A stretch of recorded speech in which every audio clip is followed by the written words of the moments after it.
أعوذ بالله من الشيطان الرجيم بسم الله الرحمن الرحيم وبه نستعين وصلى الله على سيدنا محمد وعلى الطيبين الطاهرين اللهم صل على محمد.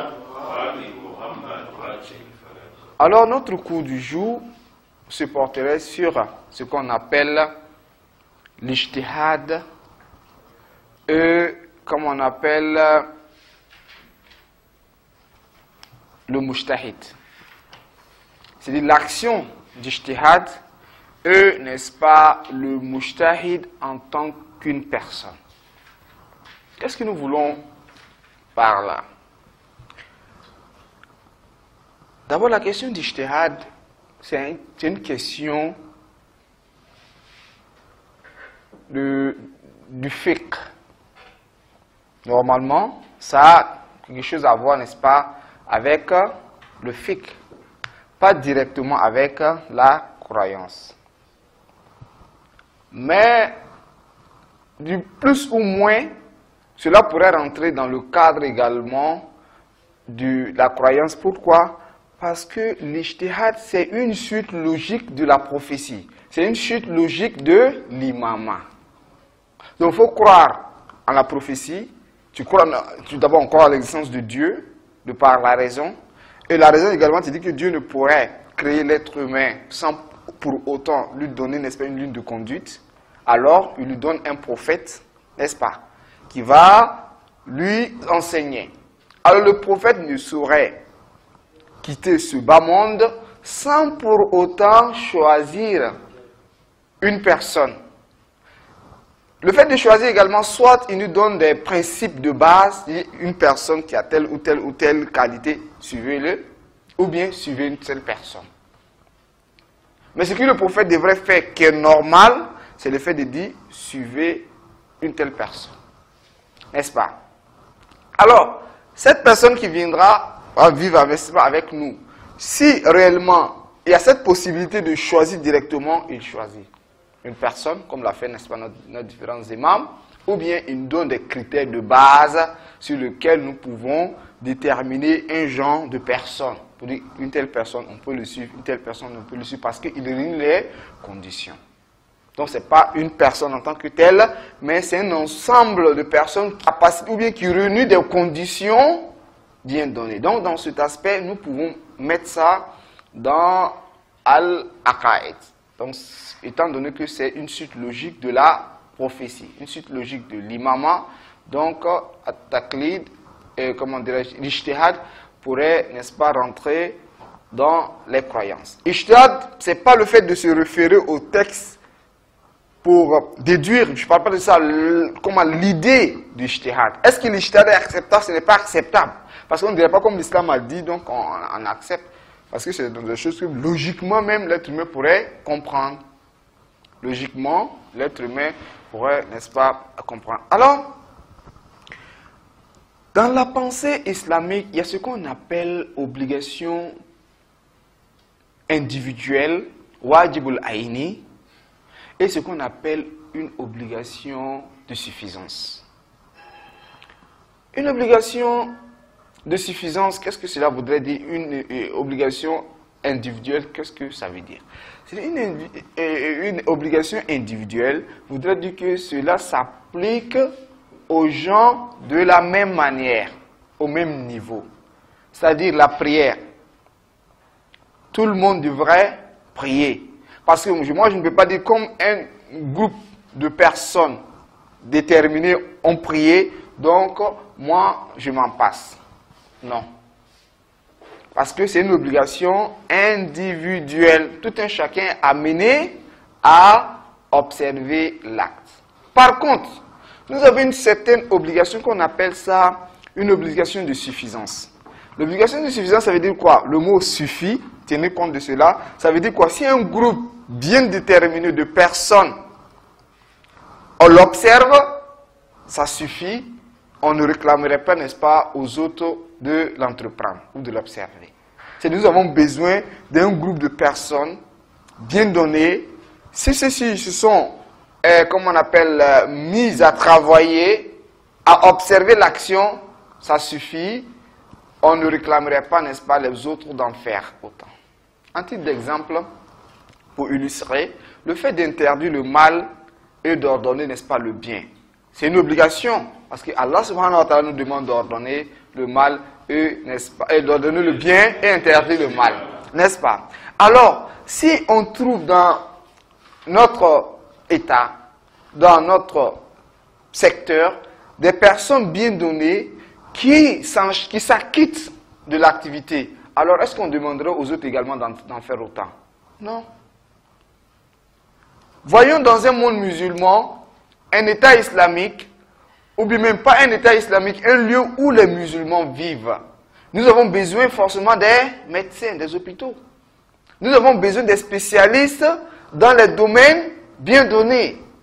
N'est-ce pas? Cela devient une obligation, mais de suffisance. Parce qu'on ne dirait pas à tout un chacun d'aller être médecin. On ne dirait pas à tout un chacun de suivre telle ou telle activité. Mais on dira, s'il y a un groupe de personnes bien données qui s'acquittent de cela, de telle sorte que le nombre comme on appelle, permet de pouvoir s'acquitter de l'acte, alors les autres sont dispensés. On ne les demanderait pas, n'est-ce pas, de faire autant. Ça va? Alors, donc, lorsque nous venons dans Al-Ijtihad, Al-Ijtihad c'est quoi? C'est le fait de se référer au texte coranique, hadith, la raison, l'ijma, qui est en fait le consensus, pour déduire, n'est-ce pas, les règles, afin de pouvoir appliquer l'islam. Parce qu'on nous a dit de ne pas suivre notre conjoncture, de ne pas suivre, n'est-ce pas, les ancêtres. Alors, ceci étant, qu'est-ce qu'il faut faire?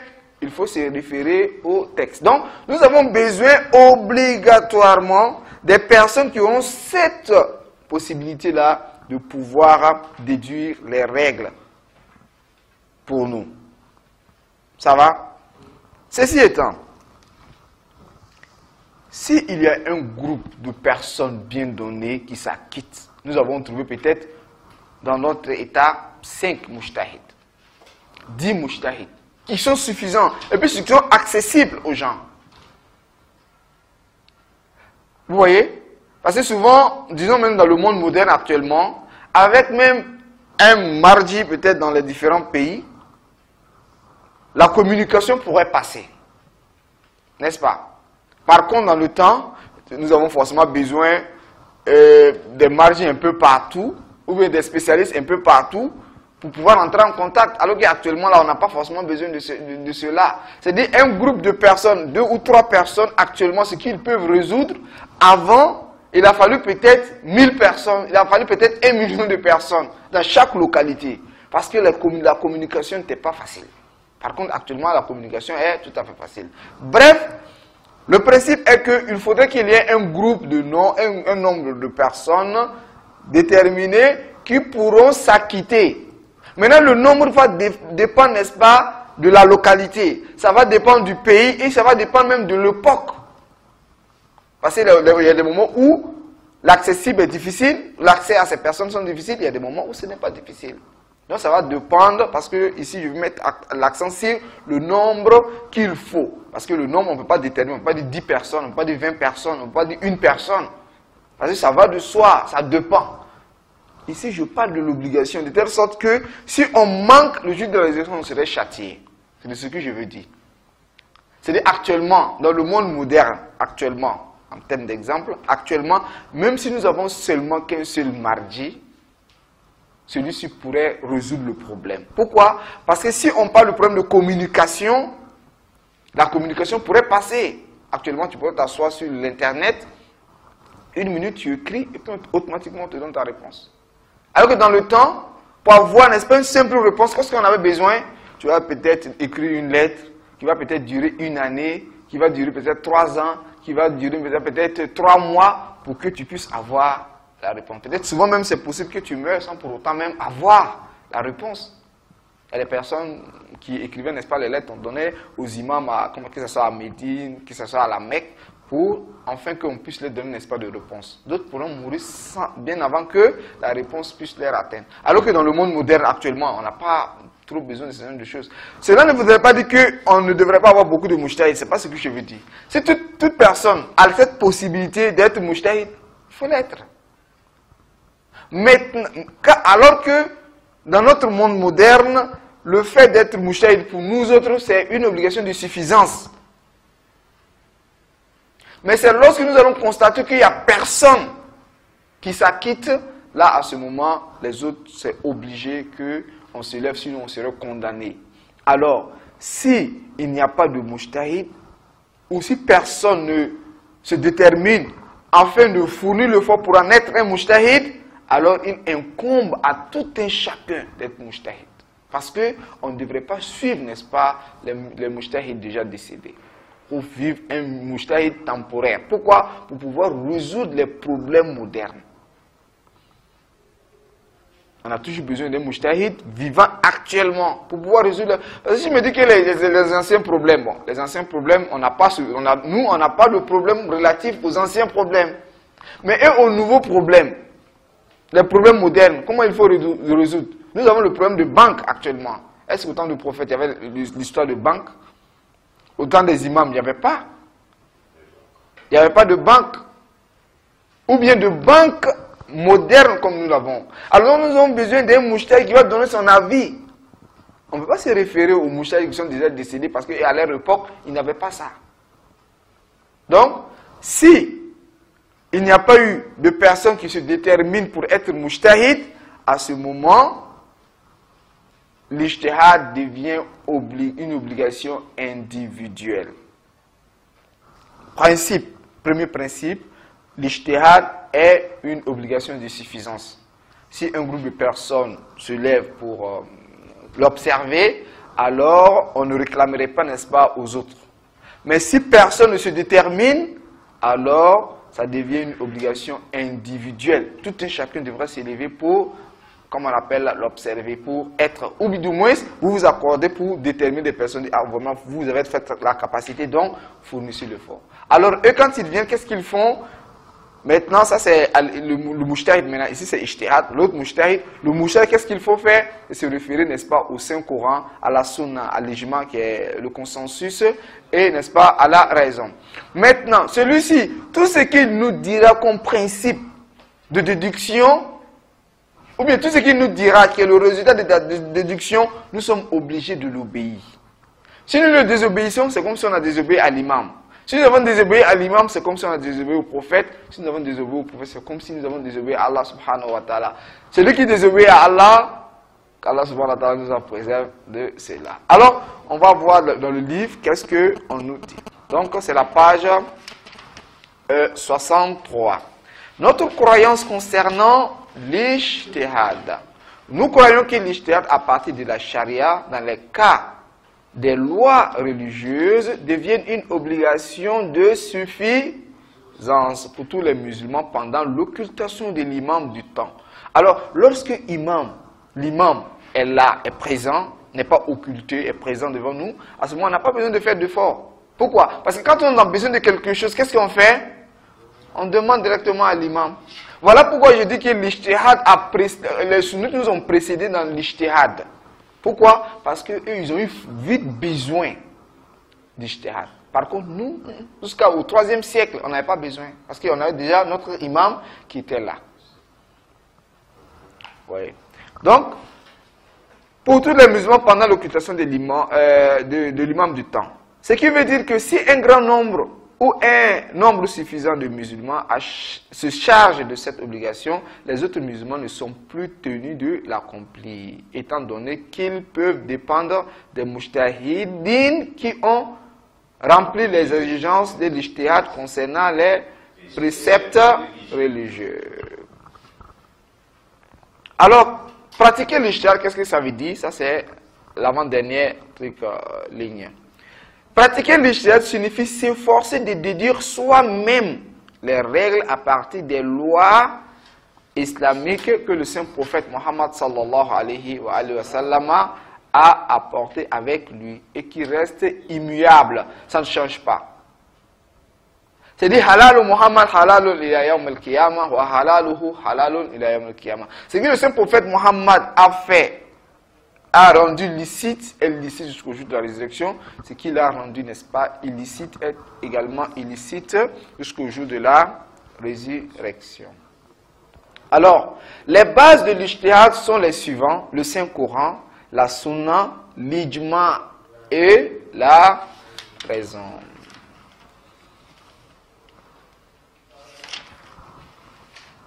Alors, venons à la page 68.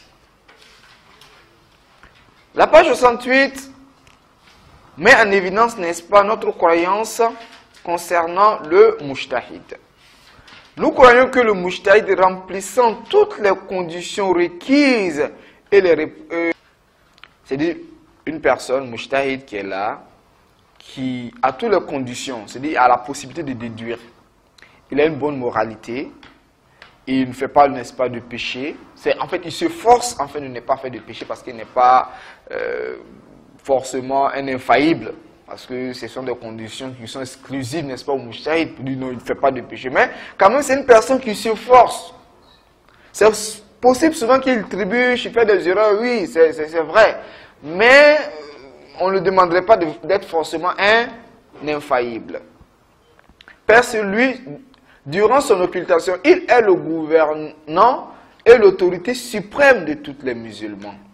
Et il accomplit ses fonctions pendant l'occultation de l'imam en ce qui concerne les décrets et l'administration de la justice. Vous voyez, ici on parle de l'administration de la justice.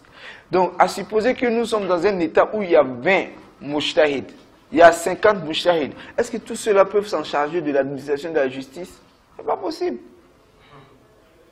Vous voyez, de là on voit l'utilité du wilayat al-faqih. Le wilayat al-faqih ne viendrait pas de dire non, voilà la manière qu'il faut prier, voilà la manière dont il faut jeûner, c'est pas ça. Lui, c'est plus l'aspect socio-politique. Alors, concernant l'aspect socio-politique, nous avons toujours besoin d'une personne qui sera à la tête. Voilà pourquoi en Iran, bien avant la question du wilayat al-faqih, il y avait ce qu'on appelle la supervision, n'est-ce pas, du faqih. Parce que wilayat al-faqih veut dire quoi? L'autorité du faqih. Donc il y a deux visions, la supervision du faqih et l'autorité, n'est-ce pas, du faqih. La supervision du faqih, c'est quoi? C'est comme, regardons en fait nos différents États, nous avons un parlement et nous avons le président qui est là. Donc le président est là, le parlement également est là. Mais le parlement, lorsqu'il décrète une loi, il vote une loi, pour l'application de cette loi, on fait parvenir ça, n'est-ce pas, aux imams, le mujtahid, c'est eux qui revisent, voir est-ce que ça concorde avec la religion ou pas, avant qu'on mette en application. Mais est-ce que la politique, les politiciens actuellement, pourront accepter cela? Ils n'accepteront pas. Parce que oui, souvent ils vont accepter. En fait, tu deviens comme ce qu'on appelle un conseiller. Alors qu'un conseiller, est-ce que je suis obligé d'accepter à chaque moment ce que mon conseiller me dit? Non. Le conseiller, c'est quelqu'un qui apporte, n'est-ce pas, sa vision. Je ne suis pas obligé. Donc ça reviendra ainsi. Par contre, lorsque c'est à l'wilayat al-faqih, c'est le faqih qui a l'autorité, c'est lui qui donne la vision et on l'applique. Donc lui dit, voilà ce que Dieu dit et voilà ce qu'on devrait appliquer. Par contre, lorsque c'est la supervision, n'est-ce pas, du faqih, oui, le gouvernement pourrait dire, oui, bon, même s'il n'accepte pas, nous, on impose. On est obligé, donc il faudrait qu'on impose. Donc ça ne peut pas durer longtemps. De deux même, si même ceux-mêmes ont été corrompus, ça devient autre chose. Parce que le fait de vouloir s'adonner, n'est-ce pas, aux politiciens, serait vraiment une corruption. Parce que c'est les mujtahid qui veulent qu'ils vont voter. Alors que le Hawza, dans le monde chiite, n'a rien à voir avec le gouvernement. Dans le monde chiite, le Hawza n'a rien à voir. Le Hawza est tout à fait autonome. Un État pourrait venir en aide au Hawza. Et même ça, c'est une vision même qui les mujtahid, les maladies refusaient. Par contre, quand on va à Al-Azhar, les savants de Al-Azhar sont payés souvent par l'État. Vous voyez. Alors quand c'est comme ça, l'État a une mainmise sur vous. Par contre, lorsque vous avez cette autonomité, vous n'avez pas besoin de quelqu'un. Donc il y a deux visions. Il y a l'autorité du faqih et il y a ce qu'on appelle, la supervision du faqih. La supervision du faqih, ça ne donne pas. Parce que, comme je l'ai dit la fois dernière, le pouvoir s'arrache. Ça ne se donne pas. Lorsqu'on veut gouverner selon ce que Dieu dit, il faut arracher puis tu gouvernes. Parce qu'on ne peut pas rester à côté pour dire au président, fais telle chose ou telle chose. Oui, on le propose, mais c'est obligé d'accepter. Non. Par contre, lorsque nous voulons appliquer la religion, on est obligé de prendre et puis on applique.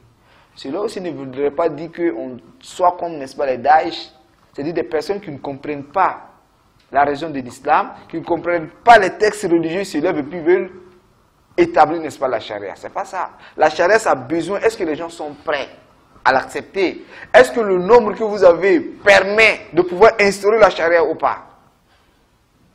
La charia, on ne se lève pas parce qu'on veut et puis on applique.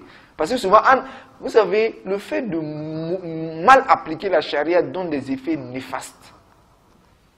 Voilà pourquoi on a besoin d'un hakim, une personne sage, qui maîtrise, qui sait ce qu'il est en train de faire. Tant que celui-ci existe, on peut instaurer. Mais lorsqu'on n'a pas des personnes, les éléments qu'il faut, alors voulant faire du bien, on fait du mal. Ça va? Ok. Donc, et il accomplit ses fonctions pendant l'occultation de l'imam en ce qui concerne les décrets, les fatwas et l'administration de la justice. Quiconque fait fi de l'autorité du mujtahid aura fait fi par la même de l'autorité de l'imam. Or, faire fi de l'autorité de l'imam équivaut à faire fi de l'autorité divine. Et c'est être à la limite du polythéisme, comme l'a expliqué l'imam Ja'far as-Sadiq. 67. Parce qu'il y a des parties que je ne vois pas nécessaire de lire, donc c'est 67. Alors maintenant la page 68. La tâche de mujtahid remplissant toutes les conditions requises ne se limite pas à promulguer des décrets. Fatwa seulement, c'est pas ça. Il constitue une autorité générale sur tous les musulmans. Lorsque nous nous appliquons à tout ce que cette personne dit, c'est le fait de mettre en évidence la wilayat al-faqih. Maintenant, la wilayat al-faqih, comment? Ça, c'est une autre vision. Ça, c'est une autre approche. Comment est-ce que la wilayat al-faqih devrait, les règles de la wilayat al-faqih, ça, c'est autre chose. Mais le fait qu'il devrait y avoir un savant religieux, comme étant le représentant de l'imam, pour donner la fatwa, pour faire, n'est-ce pas, appliquer la justice, on a toujours besoin comme on appelle, d'un savant éveillé qui maîtrise également son temps. Ça va? C'est limite à se promulguer comme on appelle. La tâche de mujtahid remplissant toutes les conditions requises ne se limite pas à promulguer des décrets. Il constitue une autorité générale sur tous les musulmans. Ainsi, les gens doivent s'en remettre à lui pour ce qui concerne le jugement, l'arbitrage et les sentences, domaine qui lui appartient exclusivement et dont personne d'autre n'a le droit de se charger sans son autorisation. De même, il n'est permis à personne d'appliquer des sanctions pénales sans son ordre et son jugement. Alors, est-ce que cela ne met pas en applique, comme on appelle, en évidence la nécessité d'un wali faqih? Alors que celui-ci, je crois que c'est 150 ans avant. Je ne sais pas, Al-Muzaffar, c'est 100 ans, 100 et quelques ans avant. C'est bien avant même cette pensée de wilayat faqih qui était en fait expliquée ou bien défendue par l'imam Khomeini. Qu'Allah ait pitié de son âme. De même, il n'est permis à personne d'appliquer des sanctions pénales sans son ordre et son jugement. Le mujtahid doit également être consulté pour la distribution des biens revenant effectivement à l'imam, comme le khums, la zakat, n'est-ce pas, j'en passe. Cette autorité exclusive a été accordée par l'imam au mujtahid afin qu'il agisse en son nom, c'est-à-dire de l'imam, au nom de l'imam, pendant son absence. C'est pour cette raison que le mujtahid est appelé le député de l'imam. Un jour, une personne est venue poser la question à l'imam Sadiq alayhi salam en disant que deux personnes chiites, bien sûr, sont en conflit. et ils vont voir l'autorité. Ici, l'autorité, ce n'est pas le mujtahid. Peut-être dans nos différents pays, en tant que des pays laïcs, ils vont juger chez l'autorité. Maintenant, on pose la question à l'imam de savoir, est-ce que cela est permis? L'imam dit non, que ce n'est pas permis. On lui pose la question de savoir pourquoi. Il dit parce que lorsque tu vas chez l'autorité, soit quand il va juger, il va te donner raison, ou bien il ne va pas te donner raison. Il dit quel qu'en soit alpha, tu allais te juger, allez vous faire juger auprès des personnes qui n'ont pas l'autorisation. Parce que l'autorisation, où il a eu cette autorisation. Parce que quand on va chez quelqu'un pour nous juger, c'est parce que tu as une autorisation. Dans un monde, voyons, n'est-ce pas, dans un État.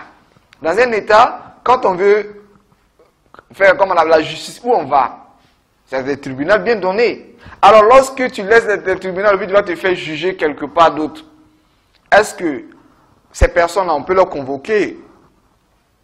On peut leur convoquer parce que normalement, les voies et moyens pour être jugés, c'est comment on appelle là, voilà le lieu bien donné. Pourquoi est-ce que vous avez délaissé ça? Donc l'imam aussi, c'est la même manière. Il lui dit, vous devrez vous rendre auprès des personnes qui ont lu leur hadith, lu le Saint-Coran. C'est ceux-ci qui devront être notre représentant afin d'établir la justice. Il dit, entre deux chiites. Maintenant, comment? Pourquoi? Donc, nous avons forcément besoin des grands savants. Quand nous avons des divergences, c'est vers cela qu'il faut partir. Maintenant, un chrétien, un musulman, un chiite, un sunnite, vous êtes en divergence, allez n'importe où. Mais quand c'est deux chiites, allez-y vers ceux-là même qui ont lu, n'est-ce pas, nos hadiths, qui ont lu, n'est-ce pas, le Saint-Coran. Ceux-ci sont mieux placés pour expliquer notre vision, pour expliquer, n'est-ce pas, la vision d'Allah subhanahu wa ta'ala. Donc, sur ce, nous allons terminer le cours. Assalamu alaikum wa rahmatullahi wa barakatuh.